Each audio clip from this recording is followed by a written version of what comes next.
Okay, let's get started. So yesterday, I'm already sharing my screen. Yesterday we did unification. By this point, we are at a stage that I can go in to Data Cloud, go to any unified record and visualize data. Go to Data Explorer, Data Model Object, Unified Individual, search for the records that we have been tracking, pop for instance.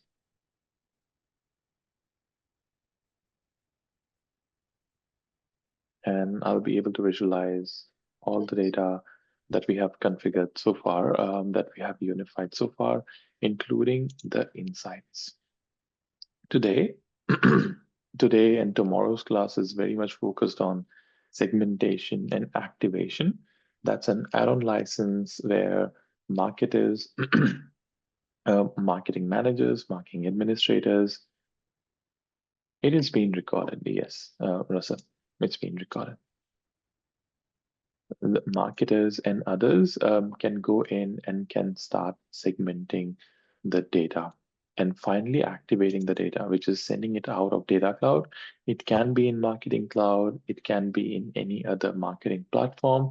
It can even be in any other format such as CSV file, etc. Activation is something that we are going to look into tomorrow. Today, we'll focus on segmentation.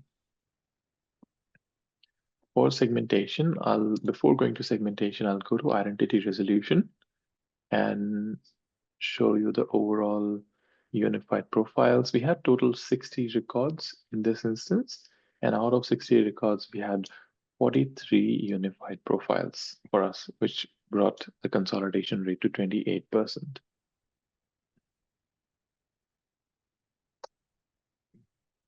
Now let's go to segmentation. We're going to review what segmentation is, understanding segmentation, and then creating segmentation in Data Cloud and looking for various different ways how we can do it, what's the impact, and what exactly segmentation does. The process of selecting profiles that share common criteria is essentially a segmentation. We create buckets to understand, target, and analyze customers, and then we can send them relevant messages at the right time and to the right audience. We can also just not send the messages, we can send the data outside of Data Cloud for various different purposes using segmentation and activation. Segmentation is filter of the data. Activation is actually using that filter and sending the data outside of Data Cloud. So there was a group of customers, let's say, who are interested in product A versus product B. You will be able to segment both of them from the overall list of database that you have available. Segmentation. So you have a pool of users, you have a pool of customers. For us, you have unified individuals. You want to segment them in different ways. Hence, we are going to use segmentation for that. Understanding segmentation, you have customers with different attributes. You have customer attributes, and then you have behavioral attributes. You have demographic information such as their name, country, age, loyalty points, versus your behavioral attributes such as this is very specific to email, but behavior can be anything. It can be a sales order, it can be emails, engagement, it can even be web browsing history. There's a wide variety of behavioral engagements or behavioral attributes that you can get in Data Cloud or you can ingest in Data Cloud. In this case, we are specifically talking about emails, hence we have opens, click, sends, and then unique opens, unique clicks, and bounces. We ideally would like to bring both of them together and segment it on a holistic data, such as customers above age of 40 residing in a particular zip code, having more than 200 loyalty points. And also the customers who have opened the email and clicked on a specific link. Usually the data is stored in different systems. So we have brought the data, ingested the data, harmonized the data, unified the data, and now it's time to segment the data where we will know both the customer's information or their demographic information as well as their behavioral or engagement information, and which combines both of them together, which joins multiple databases together and gives us a segmentation. How does the segmentation actually works? If we are creating a segmentation on unified individual, at this point, you also have an option to go and utilize individual. If you do not have too many duplicates, if you haven't done unification for any reason, you can still use segmentation for individual. The chances are you will be segmenting on duplicated data. In this example, in the best practices, Salesforce always suggests to use unified individual if we have unified the data, which makes sense because we were able to bring unique records only and not the duplicated records. In this case, we are segmenting on unified individual. The segmentation criteria, as simple as is preferred color is green. How are we going to get the results is an interesting thing where you have unified individual, it'll have a name, it'll have other information related to it, which of course is coming from the individual record or individual records. During segmentation, Data Cloud goes into each of the related record and tries to find if this segmentation criteria is matching in either one of them. So either in preferred color or preferred color of individual 1 versus individual 2. And they both are the same individuals which have been unified as part of identity resolution process. And if any one of them has the relevant information, this unified profile or this unified individual is considered as part of a segmentation.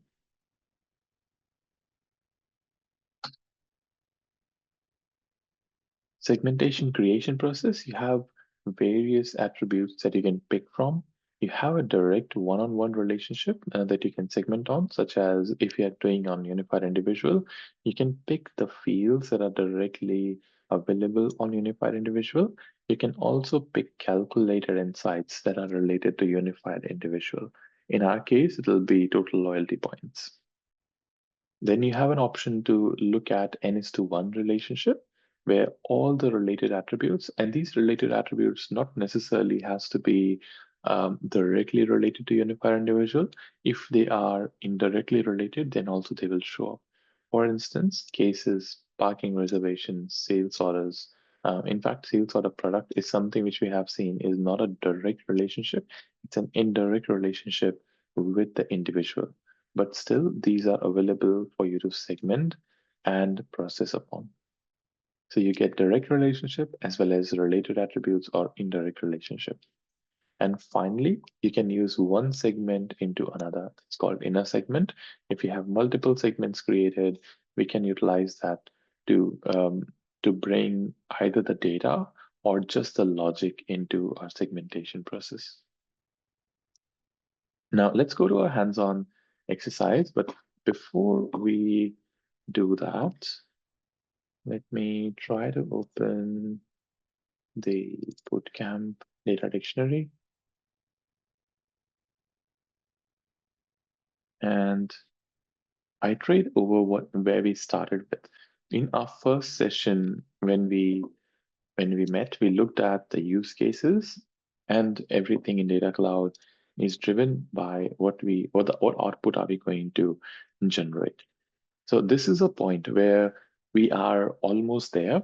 I wouldn't say we are there, we are almost there, where we are ready to segment the use cases, the business requirements, and in tomorrow's class or in next week's class, we are going to activate the data. That is, segmented data goes out of Data Cloud. 4 use cases that we wanted to cover, one of them was parking space with electric charging. If we needed to engage customers who have parked before with us in an electric charging and give them a promotion and give them an opportunity to come back again and park again in an electric charging space. Second was re-engaging customers with high balance of loyalty points. Customers who have high loyalty points but who haven't made purchase in the last 3 years, we wanted to bring them and we wanted to send an email or re-engage them. Compensate loyalty points to customers with low CSAT score. There are customers who have low CSAT score and are also parts of reward and is also part of rewards program. We wanted to again engage them in some or the other way. And finally, the last one was we are decommissioning an existing or an old parking reservation system, and we are just going to continue with a reward system. We wanted to know the customers who are still parking but are not part of parking rewards program, and then we re-engage them again.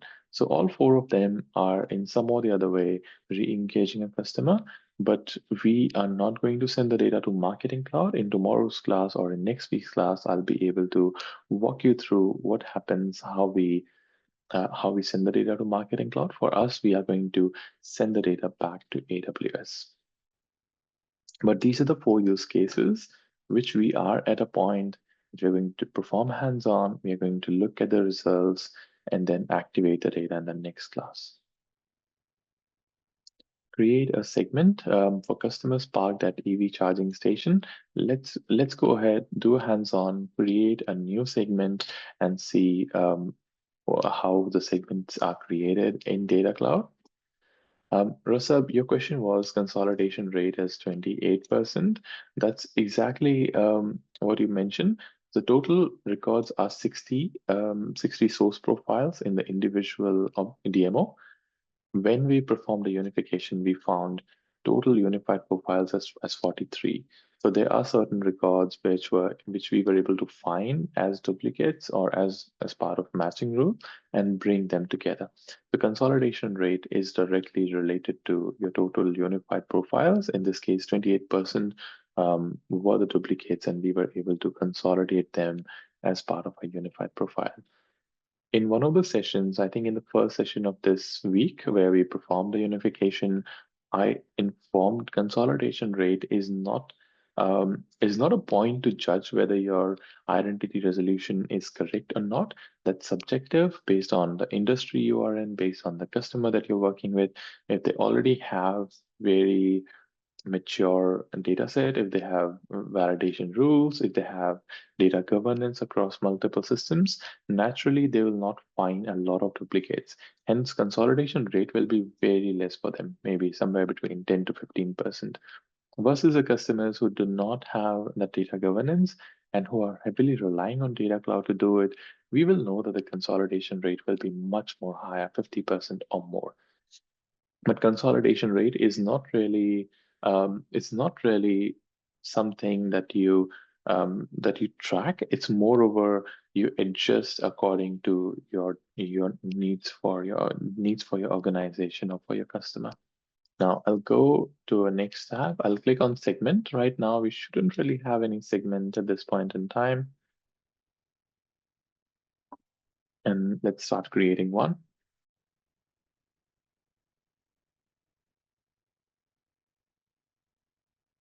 Now you have quite a few things which you can use. You can use a visual builder. You can use a data kit. We do not have any data kit for segmentation, hence it's not showing an option. You can use a standard segment. That's what we are going to go with. You can create a waterfall segment and a real-time segment as well. The real-time segment uses a real-time data graph. This is something I can cover once we are done with the sessions, once we're done with the hands-on. But we can create graphs which can look at the data and the data changes in near real time and expedite the process of identity resolution and segmentation. Click on next. Now you have a data space. Of course, you have to choose data space for everything in Data Cloud. You can provide the name of the segment. What you want to segment on is quite important as well. Submitted web form is coming because it is part of your individual, but it is a DMO which we can segment on. Right now, our focus will be limited to unified individual and individual. You can segment on both. You can segment on a unified individual, which means you're going to get the overall population of your segmentation. The total number of records that you're going to segment on is 43, because the 43 records are actually looking at the 60 records behind the scenes. But by this time, we know how many records have multiple value, how many of them have multiple records, such as Bob Marley. We now have two, one coming from AWS, one coming from Salesforce CRM. Similarly, Gary Speed, I think, have three, two from CRM, one from AWS. But that's the point what I want to make. The reason Salesforce suggests or encourages you to use unified individual is for that reason, that you have already created a unification. You will get no duplicates or in unified individual, but Data Cloud will still be looking at all the data, all the individuals. So you're not missing anything at all. Versus if you're going to segment on individual, you will look into a duplicate of data. And eventually, when it comes to output, Data Cloud can give you a different output, can give you a duplicated output as well. So for our use cases, I'll be sticking to unified individual as we have already segmented. EV charging, use case one, targeted EV charging. So that's the first use case for segmentation. If you need to provide a description, you can. In the next step, we look at the publish types. There are two different publish types: standard publish, which can look at the last 2 years of engagement data and then use it for activation. Now, standard publish is widely used because that's the only option for majority of the platforms to receive the data, to activate the data. Versus you have rapid publish. This is specifically for Marketing Cloud only. If you need to look at just the last 7 days of data and need to run segmentation pretty often, rapid publish is the way to go. But its limitation is it's only for Marketing Cloud, can only look at last 7 days of engagement data. When I say last 7 day or last 2 years of engagement data, that means yours in our context, the sales orders, the parking reservations, anything that has been created in the last 7 days, only that data will come into segmentation and will be effective into segmentation.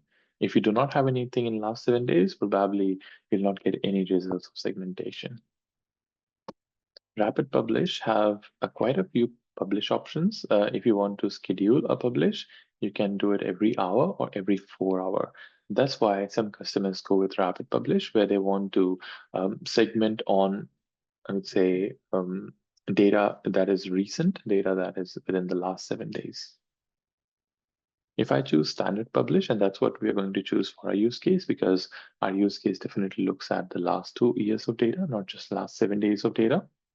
Then your publish option, schedule option changes. You can schedule every 12 hours or every 24 hours, considering Data Cloud has to go and read a large amount of data, where in Rapid Publish, we have limited it to 7 days. I'll go ahead and choose don't refresh.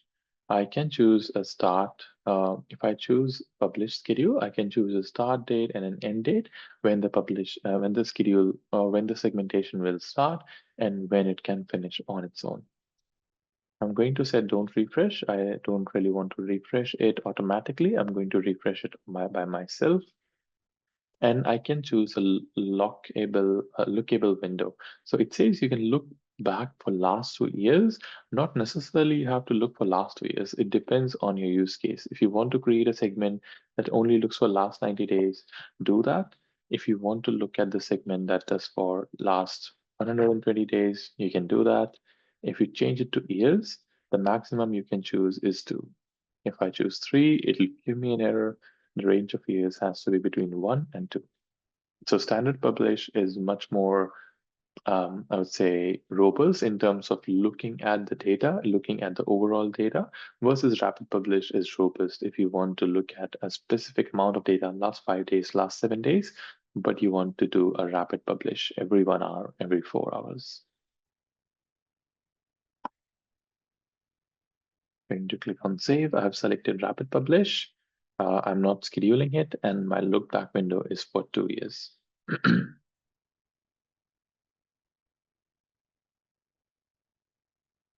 As soon as you save the segmentation, you will land up to the screen. It'll load in a moment, and then we'll see a bit more information. Right now, it's processing. As soon as it's active, we will see a population in here, which is what object you are segmenting on and the population of it, which means your overall records, the total number of records. By default, it'll show all the records available in a data model object in unified individual. But as we apply filters and as we do a recounting, it will drop the population, or it will drop the number of records within the segmentation based on the attributes that we have selected. You can perform segmentation in 2 ways. Either you can use an inclusive filters, or you can use an exclusive filters, what you want to include and what you want to exclude. As we look back, you have direct attributes from unified individual. You have calculated insights from unified individual. If I go back to home, you have related attributes such as case level of information, parking reservation, and it's all indirectly related to unified individual using the individual ID. I am going to look back again and see what we needed to do. So we want to increase number of parking spaces with electric charges for this airport. We want the customers who have previously parked in parking space with electric charging so that a promotional email can be sent. So we want the customers who have previously parked within electric charging and segment that data. For that, I'll come back to Data Cloud, and naturally I will lean to parking reservation, because parking reservation is a place where customers have parked before.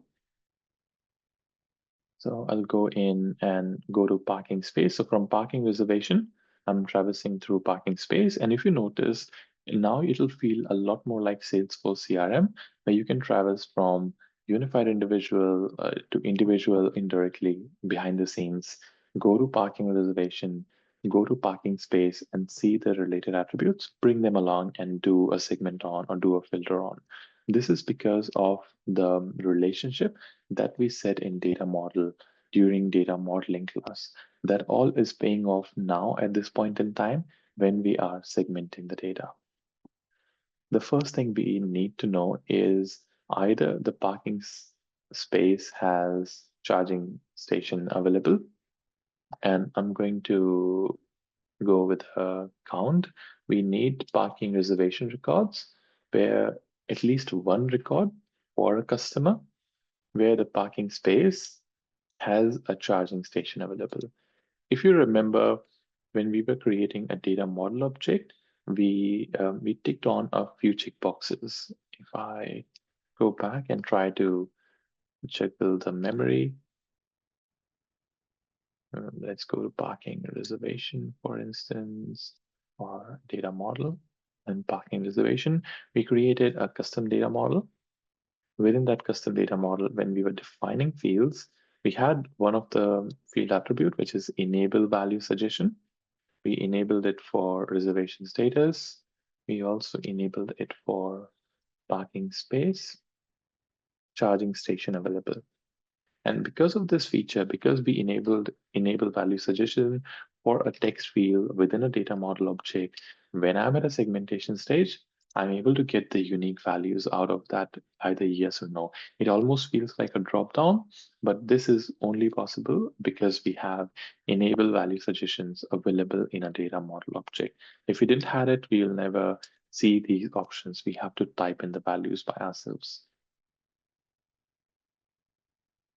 I'm going to select yes. So your parking space as charging station is equals to yes.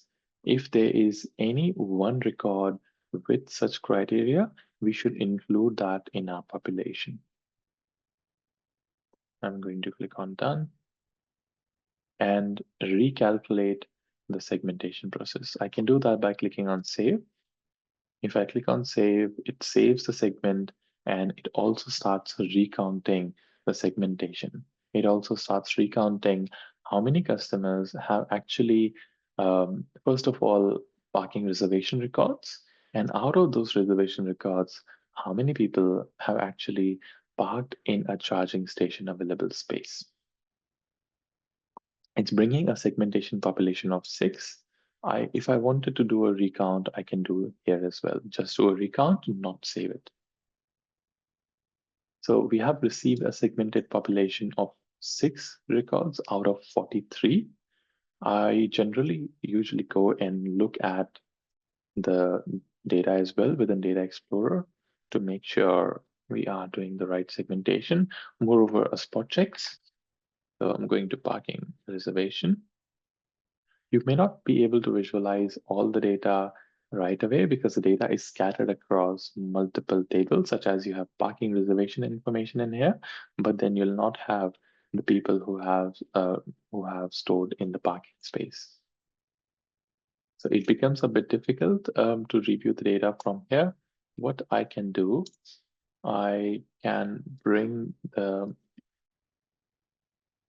data from Excel file, the data that we loaded, for us to help and visualize better.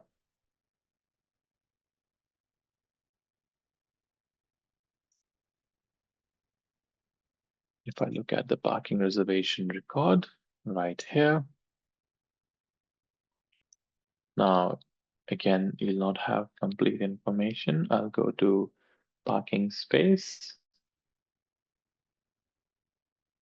Within parking space, you had 2 fields available with the parking space ID and whether the charging station is available or not. Now in here, the odd numbers have the charging station available, such as A1, A3, A5, A7, A9, and A10. 10 is an exception where it's not an even number, but you have 1, 2, 3, 4, 5, 6 parking space records who have charging station available out of 10. If I go to parking reservation right now, I can look at 1, 3, 5, 7, 9, 10.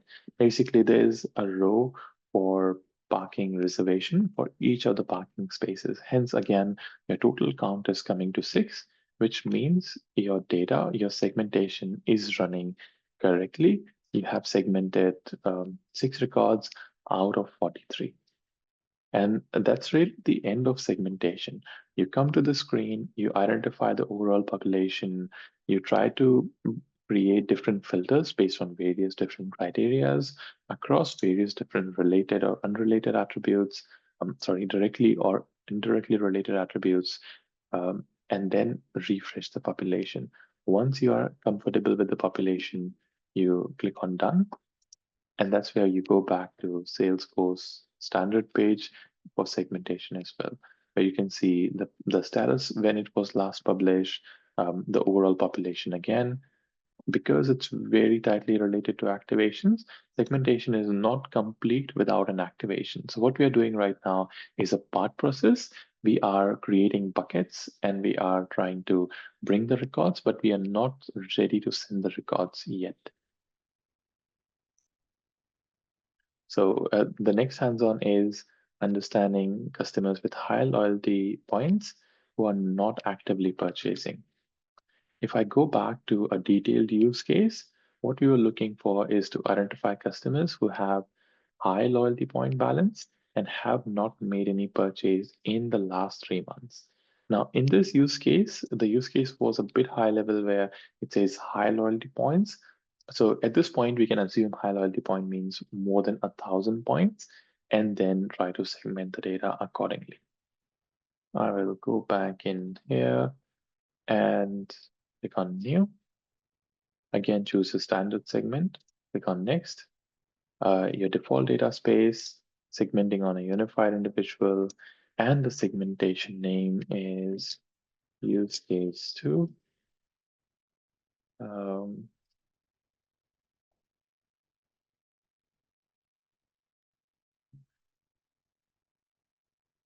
highlight points.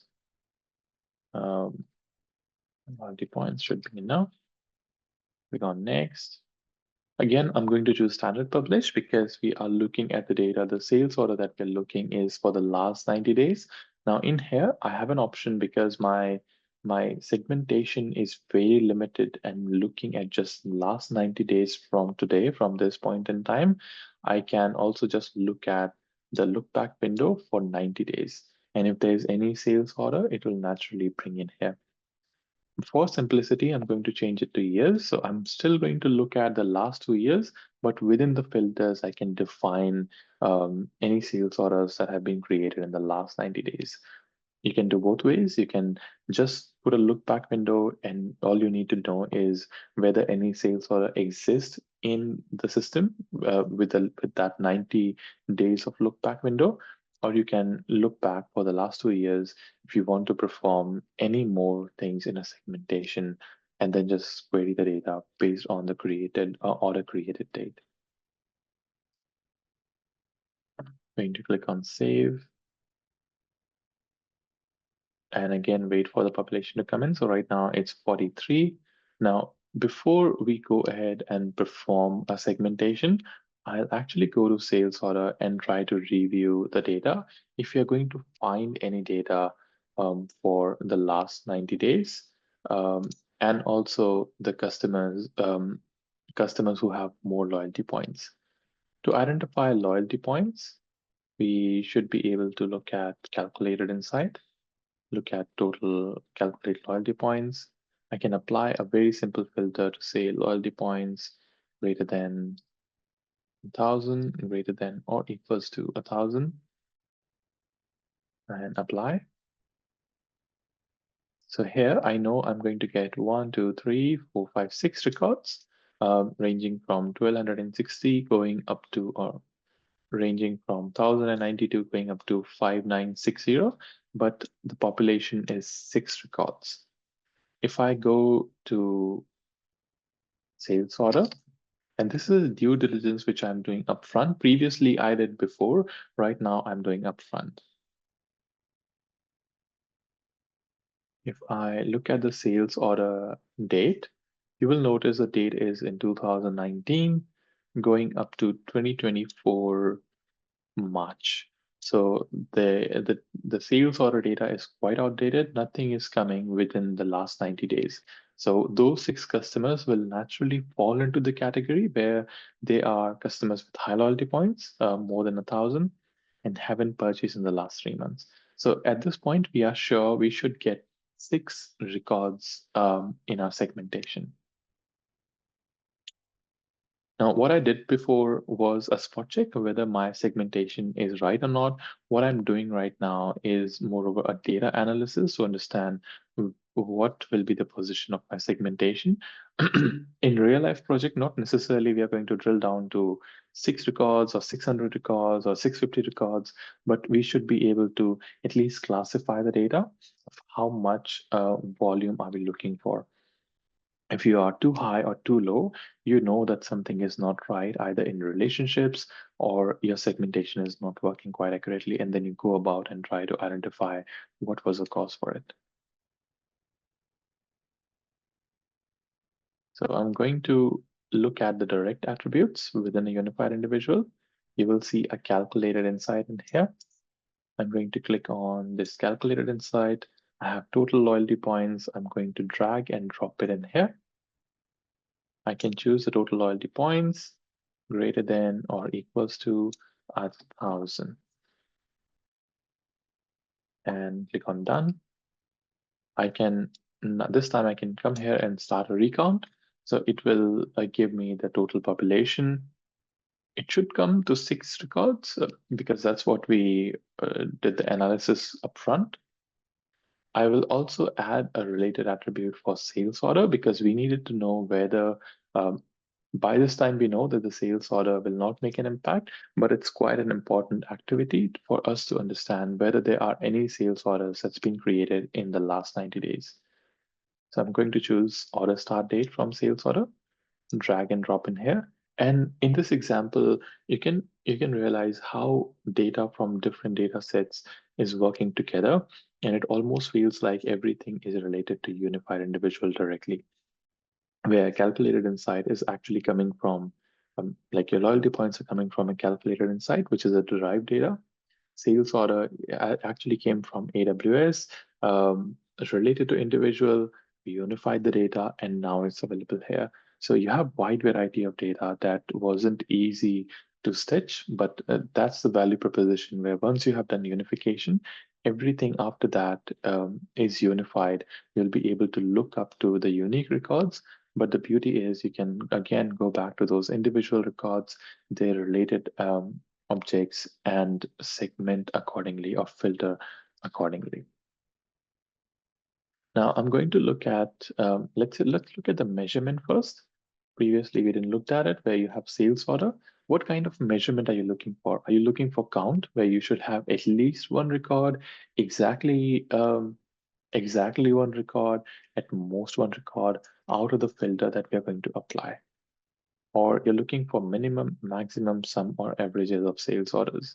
In our case, we are looking for count. We are looking for count of records. We need at least one record that has been created in the last 90 days. So I'm going to go into operator for the start date and last number of days. I'm going to select this and 90. So your order start date in the last 90 days, if it's there, if there is at least one record, that will come in here.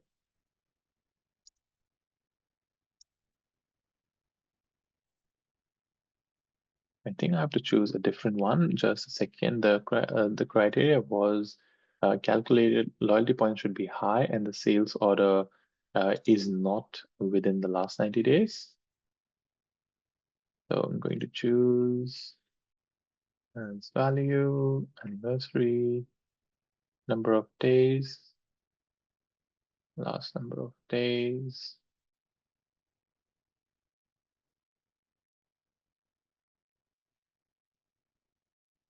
If I choose number of days and last 90 days,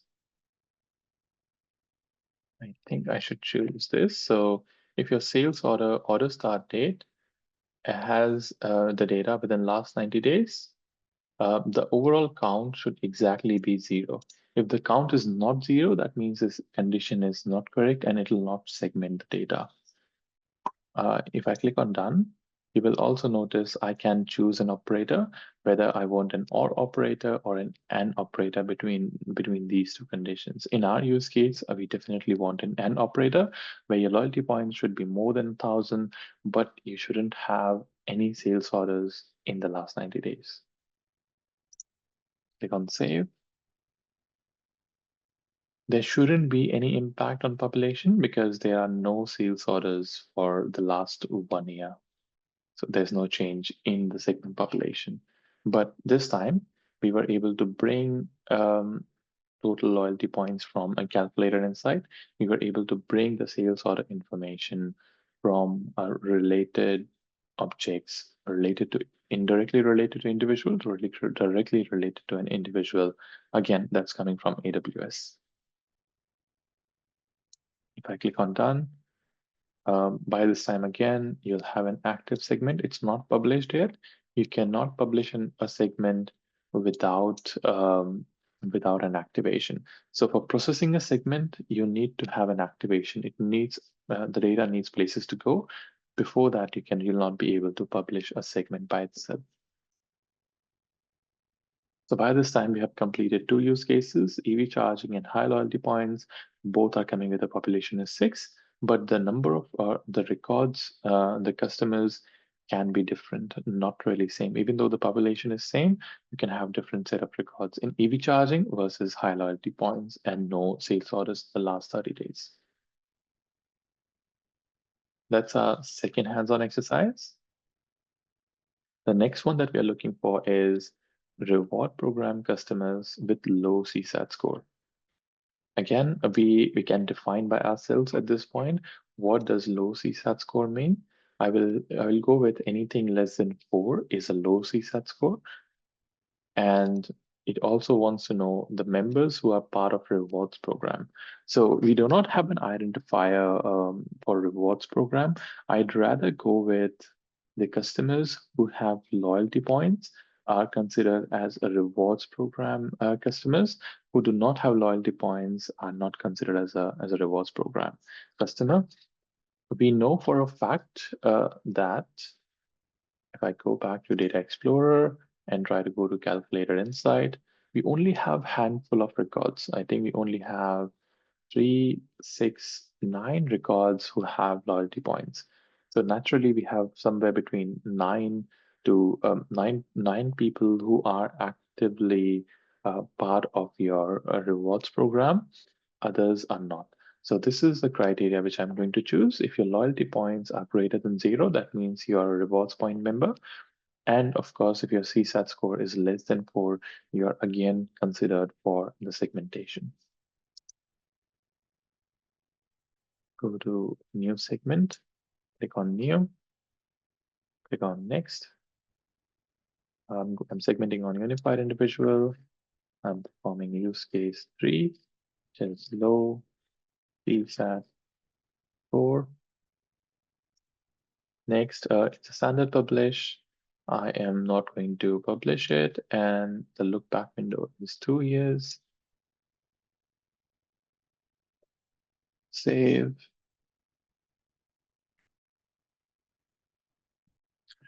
All right, we have segmented population of 43 records.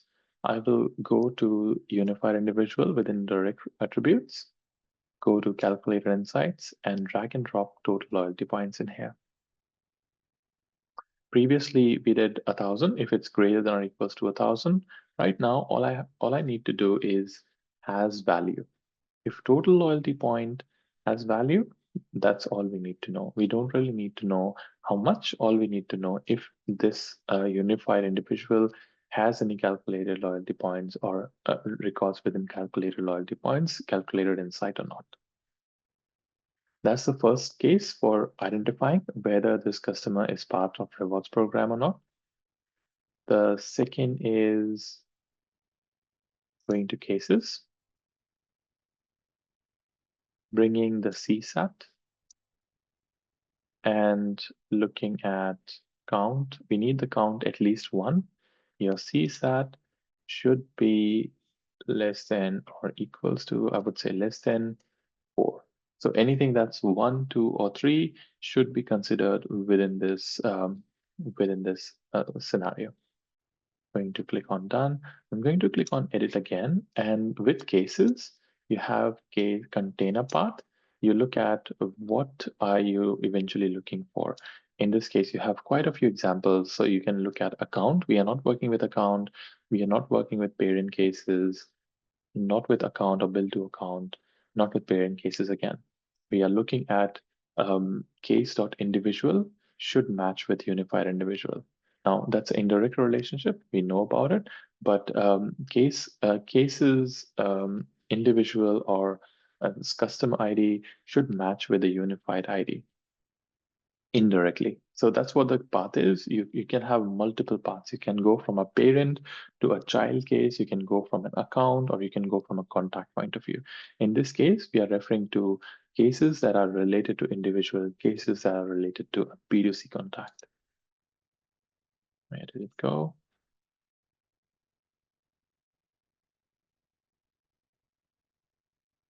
Make sure we have it. All right, I'm going to click on save again, and it should drop down the segmentation from 43.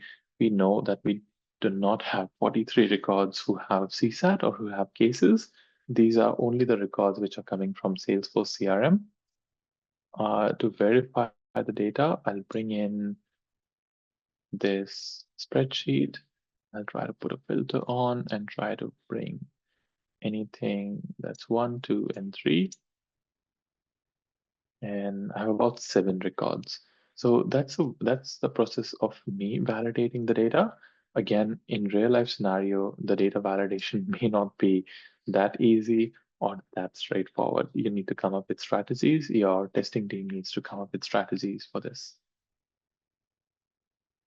Once you have created a segment, if you want to change the publish, for instance, you can always go to edit properties and the wizard will open for you, and you can choose in here whether you want to schedule the publish again or not, if you want to change the look back window or not.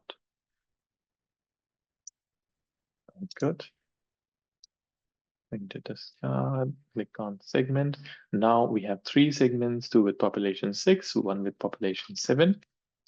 Let's look at our last hands-on, which is customers who are only parking in parking system and not in reward system. This was a use case for a decommissioning of their existing platform, for their existing parking platform. They wanted to know the customers, identify customers who have only General Allen International Airport parking, um, uh, parking, and are not logged into airport rewards program yet. And they wanted to notify customers about the change that they are letting go of the airport parking system. The way to identify it is, first of all, looking whether, again, do we have rewards, are they enrolled in rewards program or not? The nature of this use case was, if they are part of rewards program, if they are creating sales orders or parking reservations, they will naturally gain points. And that's why we are looking at, if the customers do not have loyalty points, that means they are not on the rewards program. And the second way to look at it is the customers who have previously parked at least once. So customers who have parked but are not part of rewards program, that means they are still parking using the prior system, which was a legacy parking system, not the new airports rewards shopping system. So that's the demystification. You will definitely get requirements as such, maybe even vague than that. And then we need to go in and try to identify which attributes will be useful for segmenting the data. Where are those attributes coming from? Which table, which data sources, what integrations you need to do, etc. So it's again a journey where we start from use cases. We try to identify the relevant information we need. We try to find the ways to bring the data into Data Cloud. And then the real thing happens, which is ingestion, harmonization, unification, and segmentation, which is again part of an activation. Going to click on a new segment. And this time I'm going to go with the use case for mentioning of parking system.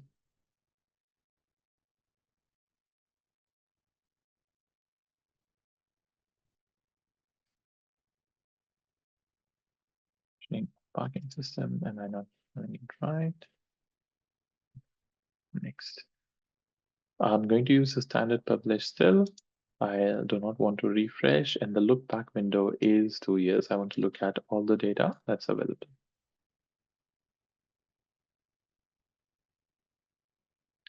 And before we go to our use case, I'll segue to reviewing the existing segments.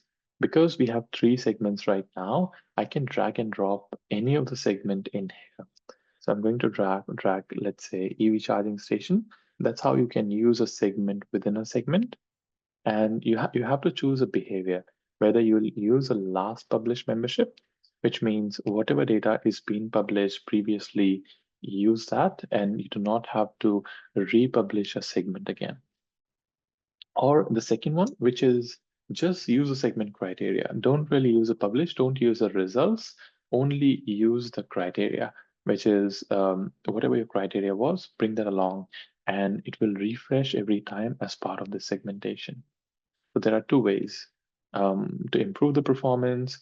You just bring the data that's already been segmented, or to, I would say, to improve frequency, to improve your recency, you need to bring the criteria so that every time this segmentation runs, it will look back to the criteria, will refresh that as well. But at the end of the day, you are trying to increase your complexity, you're trying to increase number of criteria that you run. I'm going to refresh. It should give me a count of 6 because that's what the segmentation was about. Count of 6. So I don't have to do anything. All I did was drag and drop the segmentation, and it applied the criteria by itself, referring to the previous segment. I'm going to click on Save and Done. We'll come back and we will change it based on our use case. But I wanted to show how you have related segment. The related segment will possibly show in the other one. I'll go back to EV charging and here. So you will notice that the use case one, EV charging, now has one related segment, which means this use case or this segment has been used somewhere else as well. And this screen will give you an example of that. And you can quickly go there, click on edit rules and review how have you used the segment. Is it, what's the nature of the segment? Is it using a last published membership, which is just the data, or it is using a criteria?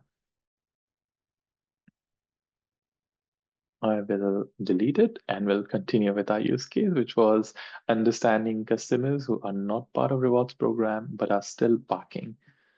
And click on calculated insights. I'll click on total loyalty points. Again, all I need to know whether the customer has loyalty points or not. Secondly, I'm going to go to parking reservation again. This time, I don't really want anything else except to know whether the parking record is available or not. So I'm going to choose record ID, which is your primary key. The record ID has to be there. I'm going to say has value. So your parking reservation record ID has value, and the count is at least 1. Again, I have gone into calculate loyalty points. If the customer has loyalty points and they have parked at least once. I'll go back to the use case. I think I am missing something. Identify customers who have only parked at General Allen International Airport parking and have not logged into rewards program yet, so that such customers can be informed about this proposed change. So customers who have access to parking but do not have access to rewards. I think I have done something different in here. Calculate points. Customers who have loyalty points. No, I have to do it the other way around. Customers who do not have loyalty points and have parked. Sorry, that was confusing. For the use case 4, where we are decommissioning the parking system, the requirement is customers who are not yet enrolled to a rewards program. That means those customers will not have loyalty points. So I needed a segment where those customers do not have loyalty points and they have parked at least once in the time frame in the last 2 years. So I did it incorrectly where I have selected has value. I have to select has no value. So there shouldn't be any value into the loyalty points or into your calculated insights, but there should be parking reservation records. And when I do that and I click on save, the segmentation should change and it should show. If it's showing the same 6 records, okay, that's good.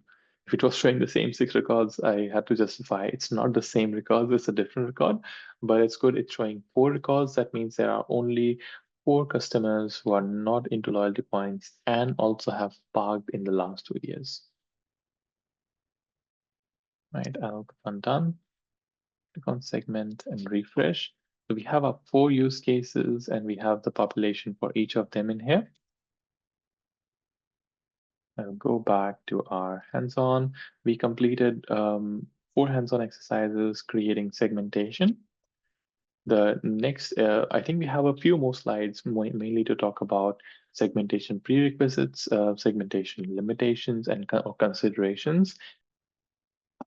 All right. The questions that we have to ask, and the follow-up question or details that we need further for segmentation, prerequisite for creating a segmentation, which is, are you using standard data model or a predefined data model?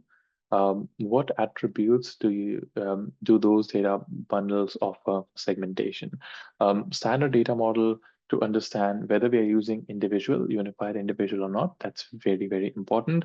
If we haven't done a unification, then your segmentation will be on an individual object DMO, and naturally it will be inclined towards having more duplicates. This also helps you understand what is an attribute level information that you need for segmentation. Ideally, these questions should be asked early on during discovery workshops when you are discussing about a business use case. All right, I'll continue.